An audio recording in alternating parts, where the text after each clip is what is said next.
Hello hello, আমি হচ্ছে আজকে হাইগেন্স প্রিন্সিপাল নিয়ে আলোচনা করব। এই রিলেটেড যতগুলো জ্ঞান অনুধাবন আছে ওগুলো আলোচনা করার ট্রাই করব। তো একটু মনোযোগ সহকারে ক্লাসটা করো, আর আর হচ্ছে গিয়ে নোটটা তুলবা ঠিক মতো। হ্যাঁ, তো শুরু করি হাইগেন্স প্রিন্সিপালস। তো এটা বোঝার আগে একটু ছোট কিছু কনসেপ্ট বোঝা লাগবে। কনসেপ্ট, আচ্ছা আমি কালো কালি ইউজ করি। ওকে, কনসেপ্টগুলো হচ্ছে গিয়ে প্রথমত আমার বোঝা লাগবে হচ্ছে গিয়ে দশা বলতে কী বোঝায়, সমদশা বলতে কী বোঝায়। লেটস সে, এই একটা হচ্ছে গিয়ে তরঙ্গ, এ হচ্ছে গিয়ে একটা তরঙ্গ আঁকলাম। কই গেল, আঁকলাম। এই তরঙ্গের উপরস্থ আমরা দুইটা বিন্দু খেয়াল করি, এ বিন্দু আর এ বিন্দু। দেখো, এ বিন্দু হচ্ছে কি এখান থেকে এখানের ম্যাক্সিমাম উচ্চতা আছে, এ বিন্দুটা এখান থেকে এখানের ম্যাক্সিমাম উচ্চতা আছে, অর্থাৎ এই বিন্দুটা আর কি এখানে গেছে। দেন হচ্ছে কি এই বিন্দুর পর থেকে দেখো এই ফাংশনটা কি নামা শুরু করে, এই বিন্দুর পর থেকে ফাংশনটা নামা শুরু করে। তাহলে আমরা বলতে পারি এই বিন্দু আর এই বিন্দু হচ্ছে কি সমদশায় আছে। Clear? At the same time এই বিন্দু আর এই বিন্দু হ্যাঁ সমদশায় আছে। বাট এই বিন্দু আর এই বিন্দু কি সমদশায় আছে? নাই। কারণ কি এই বিন্দুর পর থেকে ফাংশনটা উঠা শুরু করে, আর এই বিন্দুর পর থেকে এই যে এটাকে একটা যদি ফাংশন এক্স আর ওয়াই কোঅর্ডিনেটের ফাংশন চিন্তা করি, এটা কি নামা শুরু করে, গ্রাফটা দেখো নামা শুরু করছে। তাহলে এই বিন্দুর পর থেকে এটা আর এটা হচ্ছে কি সেম সেম দশায় নাই, এরা হচ্ছে কি একদম বলতে পারো কমপ্লিটলি বিপরীত দশায় আছে। বুঝা গেছে? তো এই যে এটা আর এটা হচ্ছে কি আমরা সমদশা বলবো, এটা আর এটা হচ্ছে গিয়ে বিপরীত দশা বলবো। বাট এই পয়েন্ট আর এই পয়েন্ট কি সমদশা আছে, কীভাবে বুঝলাম? এটাও নিচে এটাও নিচে, এটার পর থেকে ফাংশন উঠা শুরু করে, এই পয়েন্টের পর থেকে ফাংশন উঠা শুরু করে। ওকে, তো আমাদের সমদশা বোঝা গেছে, বিপরীত দশা বোঝা গেছে। তো আমরা বুঝলাম হচ্ছে সমদশা, কালো কালি ইউজ করি, সমদশা বুঝা গেলাম, বুঝলাম। বিপরীত দশাও বুঝলাম। ওকে, এখন এখান থেকে যদি তোমাদের তরঙ্গ দৈর্ঘ্যের সংজ্ঞা জিজ্ঞেস করে, যদিও তোমাদের এই সব পরীক্ষার জন্য অত ইম্পর্টেন্ট না, এটা বাচ্চাকালে পড়ে আসছো, তো তরঙ্গ দৈর্ঘ্যের হচ্ছে কি সুন্দর ডেফিনেশন দিতে পারো। দেখো এটা আর এটা হচ্ছে সমদশা সম্পূর্ণ কণা না, পাশাপাশি দুটা সমদশা সম্পূর্ণ কণার মধ্যবর্তী দূরত্বটাই হচ্ছে গিয়ে তোমার তরঙ্গ দৈর্ঘ্য। ঠিক আছে? সো আমরা তরঙ্গ দৈর্ঘ্য সম্পর্কে একটু আইডিয়া পেলাম। বা তোমরা হচ্ছে কি 9-10-এ পড়তে হচ্ছে গিয়ে একটা কী যেন কোনো একটা তরঙ্গ তার পূর্ণ, এই যে পূর্ণ একটা হচ্ছে গিয়ে তোমার তরঙ্গ অতিক্রম করতে যেই পরিমাণ দূরত্ব যায়, অর্থাৎ এই দূরত্বটা, এটাই হচ্ছে তোমরা তরঙ্গ দৈর্ঘ্য বলতে। সো তরঙ্গ দৈর্ঘ্য সম্পর্কে একটু আইডিয়া পাওয়া গেছে, যদিও আমাদের এই লেকচারে তেমন লাগবে না। ওকে, এখন আমরা বুঝবো হচ্ছে কি তরঙ্গ দৈর্ঘ্য বুঝলাম, তো আমরা এখন বুঝবো হচ্ছে কি তরঙ্গমুখ। ওকে, তরঙ্গমুখ বুঝবো। তো তরঙ্গমুখ বোঝার আগে আমি এই ফিগারটা একটু খেয়াল করি।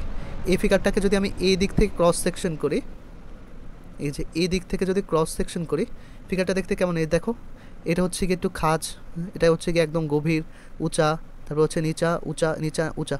তো এটা যদি ক্রস সেকশনটা করি, ক্রস সেকশনটা দেখতে মোটামুটি এরকম হবে না? এই যে উঠছে নামছে উঠছে নামছে, এরকম না?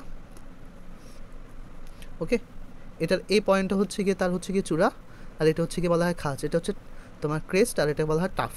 ওকে, তো এইখানে যদি আমি প্রত্যেকটার খাজ সরি ক্রস সেকশন আঁকি, প্রত্যেকটা দেখতে হচ্ছে গিয়ে এরকম হবে না? এরকম হবে। হ্যাঁ, কই গেল কই? ওকে, প্রত্যেকটা দেখতে হচ্ছে গিয়ে এইরকম হবে। হ্যাঁ, তারপরে নিচেরটাও হচ্ছে গিয়ে সেম। সি,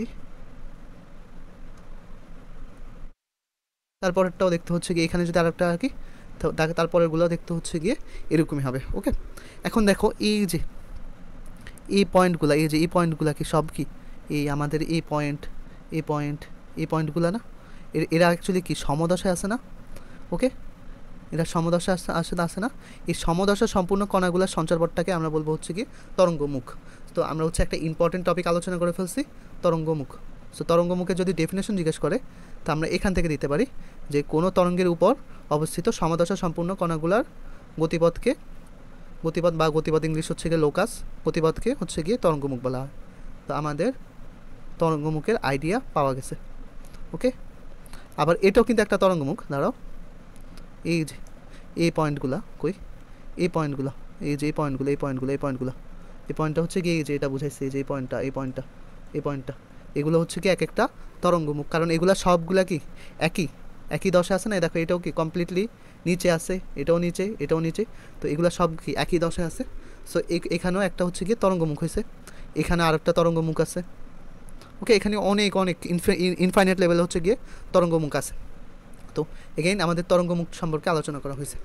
ও, এর মধ্যে আরেকটা ডেফিনেশন 9-10 তোমরা পড়ে আসতো, আবার আলাপ করতেছি যে তরঙ্গ কাকে বলা হয়।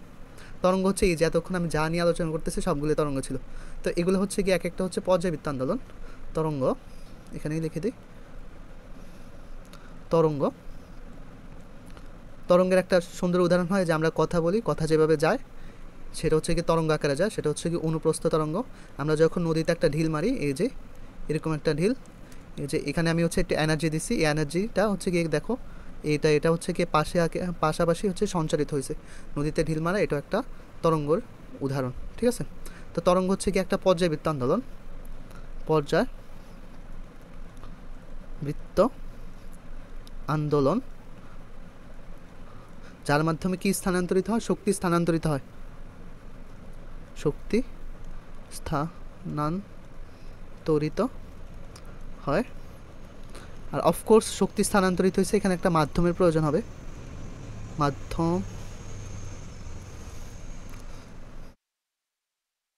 থাকবে। আর এই শক্তিটা স্থানান্তরিত করবে হচ্ছে কি মাধ্যমের কণা। আর মাধ্যমের কণা যদিও স্থানান্তরিত করবে শক্তি, বাট মাধ্যমের কণা স্থায়ীভাবে স্থানান্তরিত হবে না, স্থায়ীভাবে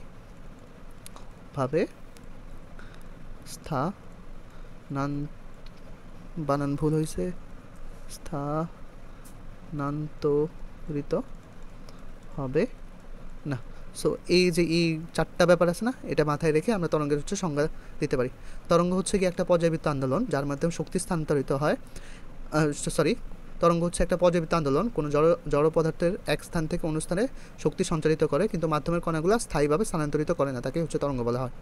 ওকে, তো এইখানে দেওয়া আছে তরঙ্গ, এই ডেফিনেশনগুলোও তোমরা হচ্ছে একটু নোট করবা। ওকে, তো আমাদের তরঙ্গ বোঝা গেছে, তরঙ্গমুখ বোঝা গেছে। এখন তরঙ্গমুখ না তোমার দুই ধরনের হয়, একটা হচ্ছে গিয়ে গোলীয় তরঙ্গমুখ, আর একটা হচ্ছে গিয়ে তোমার সমান্তরাল তরঙ্গমুখ। এই যে গোলীয় তরঙ্গমুখ, আর একটা হচ্ছে সমতল তরঙ্গমুখ, প্লেন ওয়েভ, আর হচ্ছে গিয়ে গোলীয় তরঙ্গমুখ।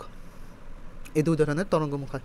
তো গোলীয় তরঙ্গমুখ হচ্ছে গিয়ে যখন হচ্ছে গিয়ে আমাদের এই যে তরঙ্গটা যে উৎপন্ন হয়েছে না, যে সোর্সটা আছে না, সোর্সটার কাছাকাছি যে তরঙ্গটা হয়, এই যে এখানে এই তরঙ্গটা হচ্ছে গিয়ে অনেক বেশি কার্ভ থাকে, হ্যাঁ, গোল থাকে। ওকে, তো এই সোর্সের কাছাকাছি যে তরঙ্গটা থাকে ওগুলো দেখতে হচ্ছে কি গোলাকার, এগুলো হচ্ছে কি গোলীয় তরঙ্গমুখ। এখন এই সোর্সটা, এই তরঙ্গটা কি আস্তে আস্তে অনেক দূরে চলে যাচ্ছে না, এখন যত দূরে যায় তার কি বক্রতা বা কার্ভেচার বাড়ে না। এখন তার বক্রতা বাড়ার কারণে দেখো আমি এতটুকু খেয়াল করি, দেখো এটা অনেক বড় একটা কার্ভের একটা পোর্শন, এটা দেখতে আবার কি তোমার সমতল প্লেনের মতো মনে হইতেছে না, এই যে এই পোর্শনটা। তো এই যে কোনো একটা তরঙ্গ অনেক দূর পর্যন্ত সোর্স থেকে দূরে চলে গেলে সেটা হচ্ছে কি আমাদের সমতলের মতো দেখা যায়। সো এটাই হচ্ছে কি আমাদের গোলীয় তরঙ্গমুখ, আর হচ্ছে সমতল তরঙ্গমুখ। তো এটা বললে এই ফিগারগুলো দেখা দিবা, এই যে সোর্স, এ হচ্ছে কি একটা তরঙ্গমুখ, এ একটা তরঙ্গমুখ। ওকে, কোনো বিন্দু থেকে নিঃসৃত হলে আলোর গোলকীয় তরঙ্গ আকারে সঞ্চালিত হয়। তো একটু এগুলো পড়ে নিবা, জাস্ট এই কথাবার্তাগুলোই বলা আছে সেম। যদি সমতল তরঙ্গমুখ সম্পর্কে জিজ্ঞেস করে, এই যে এইখান থেকে আমি যা বলছি ওইটা কোড করবা, আর হচ্ছে এখান থেকে এই ফিগারটা এঁকে দিবা। ওকে, ভেরি গুড। ওকে, তো আমরা হচ্ছে গিয়ে তোমার আলোচনা করলাম হচ্ছে গিয়ে তরঙ্গ, বিপরীত দশা, ল্যামডা, তারপর হচ্ছে গিয়ে তরঙ্গের সংজ্ঞা পড়ছি, তরঙ্গের সংজ্ঞা পড়ছি, তারপর হচ্ছে তরঙ্গমুখ পড়ছি, তারপরে হচ্ছে গিয়ে আমরা এখন তরঙ্গমুখ দুই ধরনের পড়ছি, গোলীয় তরঙ্গমুখ পড়ছি, তারপর হচ্ছে গিয়ে সমতল তরঙ্গমুখ পড়ছি।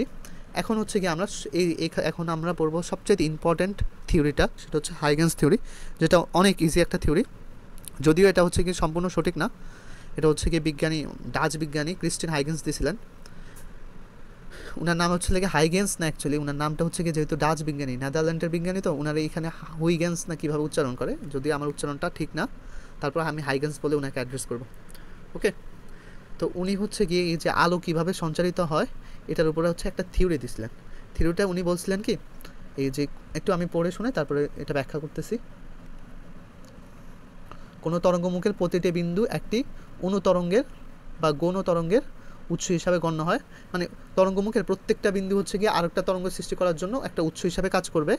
ওই অনুতরঙ্গের মুখগুলা মূল তরঙ্গের সমান বেগ নিয়ে সামনের দিকে অগ্রসর হয় এবং যে কোনো মুহূর্তে অনুতরঙ্গের স্পর্শ করে যে সাধারণ তল পাওয়া যায়, তাই ওই সময়ের নতুন তরঙ্গমুখের অবস্থান। হয়তোবা তোমরা পার্শিয়ালি কিছু বুঝছো, তাও আমি একটু আলোচনা করি। এই ফিগার থেকে বোঝানো পসিবল। দেখো এই একটা হচ্ছে সোর্স থেকে তরঙ্গগুলো বের হয়েছে। লেটস সে এটা হচ্ছে ওই পানিতে ঢিল মারার সাথে তুলনা করো। এখানে তুমি ঢিল মারছো, মারার পরে এই যে এখানে হচ্ছে গিয়ে এই তোমার তরঙ্গটা ছড়াই গেছে। লেটস সে এখানে আসছে, এখানে তরঙ্গগুলো আসছে। এখান থেকে যে পরবর্তী তরঙ্গগুলো হচ্ছে গিয়ে এই পয়েন্ট থেকে সৃষ্টি হবে। লেটস সে এখান থেকে তরঙ্গ এটা সৃষ্টি হলো, এখান থেকে এটা, এখান থেকে এটা, এখান থেকে এটা, এখান থেকে এটা, এভাবে হচ্ছে গিয়ে নেক্সট তরঙ্গগুলো সৃষ্টি হবে। অর্থাৎ এগুলো এক একটা হচ্ছে গিয়ে সোর্স হিসাবে কাজ করবে। বোঝা গেছে? তো এখানে যদি আবার যে তোমার তরঙ্গগুলো এখানে ছড়াই গেল না, এখানে যদি একটা সাধারণ স্পর্শক আঁকো, তখন এটা হচ্ছে গিয়ে তোমার নতুন তরঙ্গমুখ হিসাবে কাজ করবে। তো বোঝা গেল যে এখানে হচ্ছে গিয়ে আরেকটা কথা, এখান থেকে যে এখানে আসছে না, তো এখান থেকে সোর্স যে এখানে আসছে, যে বেগ ছিল এখান থেকে এখানে যে তোমার তরঙ্গটা ছড়াই গেছে, ওটার বেগও সেম থাকবে। বোঝা গেল? সো আমি আবার একটু পড়ি। কোনো তরঙ্গমুখের প্রত্যেকটা বিন্দু এক একটি অনুতরঙ্গের বা গৌণ তরঙ্গের উৎস হিসাবে গণ্য হবে। অর্থাৎ এই যে এই প্রত্যেকটা বিন্দু থেকে প্রতিটা পয়েন্ট এক একটা কি উৎস, ওই উৎসটার নাম দিছে কি গৌণ তরঙ্গ। বুঝছো? ওয়েভলেট। ওই তরঙ্গগুলা মূল উৎসের সমান বেগ, এই তরঙ্গগুলা মূল উৎসের সমান বেগ নিয়ে সামনের দিকে অগ্রসর হবে। ওকে, এই যে এক একটা তরঙ্গ আছে না, তরঙ্গ হচ্ছে কি মূল উৎসের সমান বেগ নিয়ে সামনের দিকে অগ্রসর হবে। আর হচ্ছে যে কোনো মুহূর্তে অণুগুলার স্পর্শ করে যে সাধারণ স্পর্শতল পাওয়া যায়, তা ওই সময়ের নতুন তরঙ্গমুখের অবস্থান। অর্থাৎ এই যে নতুন করে যে এখানে আসছে না, এখানে যদি একটা স্পর্শক আঁকো, স্পর্শকটা হচ্ছে গিয়ে ওই সময়ের জন্য তোমার নতুন তরঙ্গমুখ। ওকে, তো এখানে আমরা হচ্ছে কি আইডিয়া পাইছি গৌণ তরঙ্গ, গৌণ তরঙ্গ, গৌণ তরঙ্গ। তারপর হচ্ছে এগুলার হচ্ছে গিয়ে বেগ কি তোমার সোর্সের যে বেগটা থাকে সমান ভেলোসিটি সেম থাকে, সমান বেগ থাকে। আর ওই মুহূর্তে যে কোনো একটা মুহূর্তে যদি স্পর্শক আঁকো এই সোর্সগুলাতে, ওইটা হচ্ছে নতুন তরঙ্গমুখ, নতুন তরঙ্গমুখকে নির্দেশ করবে, তরঙ্গমুখকে নির্দেশ করবে। এটা হচ্ছে কি আমাদের সিম্পল হাইগেন্স নীতি। তবে এখান থেকে হচ্ছে কি আমরা গৌণ উৎসের একটা আইডিয়া পাইছি। হাইগেন্স নীতি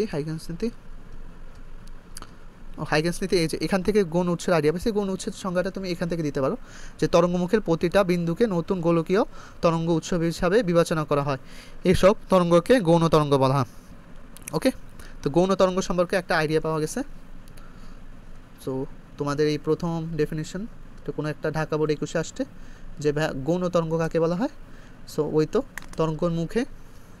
তরঙ্গের মুখের প্রতিটি বিন্দুকে নতুন গোলকীয় তরঙ্গের উৎস হিসাবে বিবেচনা করা যায়, এসব তরঙ্গকে গৌণ তরঙ্গ বলে। ওকে, বোঝা গেছে? কোন তরঙ্গ বুঝলাম, তরঙ্গ মুখ বুঝছি। কোন তরঙ্গের উপর অবস্থিত সমাদশা সম্পূর্ণ কণাগুলোর গতিপথকে তরঙ্গমুখ বলে। এটা এর আগেও আলোচনা করছি। তারপরে হচ্ছে গিয়ে তরঙ্গমুখের প্রকৃতি উৎস হতে দূরত্ব নির্ভর করে, ব্যাখ্যা করো। সেম, যত উৎসের কাছাকাছি থাকবে সেটা কি হবে গোলকীয়, আর সবচাইতে যত দূরে যাবে তত কি হবে সমতল হয়ে যাবে। ব্যাস, এটা আলোচনা করে দিবা। হাইগেন্স নীতি এই যে ভাই যা বলছি এই ফিগার দিয়ে বুঝাই দিবা। ওকে, এখানে আসে একটু তোমরা পড়ে নিবা, বুঝে গেল? ওকে, এই ভিডিওটা আর লেন্দি না করি, এতটুকুই থাক। আমার আশা তোমরা হচ্ছে এখন পর্যন্ত আমি যতগুলা ডেফিনিশন তোমার পড়াইছি, সংজ্ঞা পড়াইছি, কমার্সের কোশ্চেন পড়াইছি, সবগুলো নোট করবা। কমার্সেরও ইম্পর্টেন্ট কয়েকটা কোশ্চেন পড়াইছি, ওগুলো হচ্ছে গিয়ে একটু নোট করবা। এখানেই আছে, আমি দিয়ে দিব স্লাইডটা, তাও তোমরা হচ্ছে গিয়ে নোট করো। আর কারো যদি নোট সুন্দর হয় আমাকে পাঠিয়ে রেখো, আমি হচ্ছে কি ওটা ভিডিও নিচে অ্যাড করে দেবো। ওকে, আল্লাহ হাফিজ।